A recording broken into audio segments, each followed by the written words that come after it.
మిత్రులందరికీ నమస్కారం. మిత్రులారా, ఇక్కడ చూస్తున్న మన వ్యవసాయ భూమి మా మిత్రుడు శ్రీనివాస్ గారు ఎవరైతే ఉన్నారో అయిందండి.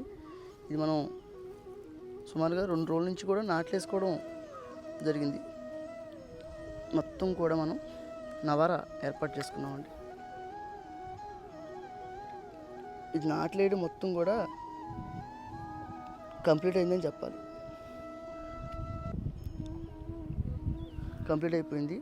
ఇది మనం వేసుకున్న విత్తనం నవారా అండి. ఇది మనం 120 రోజులు, కొంతమంది యాసంగిలో వేసిన రైతులు ఎవరైతే ఉన్నారో వాళ్ళు ఏం చెప్పడం ఏంటంటే, సార్వా పంట మొట్టమొదటి పంట వర్షాకాలం పంట అయితే 120 రోజులు, రెండో పంట దాళవాక అయితే మాత్రం మీకు 110 రోజులకి వచ్చేస్తుంది అని చెప్పారండి.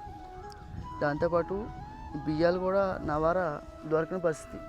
అదే మనం మాట్లాడుకున్నాం. నవారాను కూడా హైబ్రిడ్ విధానం చేసి తమిళనాడు ప్రాంతంలో కెమికల్ ఫార్మింగ్ చేసి మనందరికీ అందిస్తూ ఉన్నారు.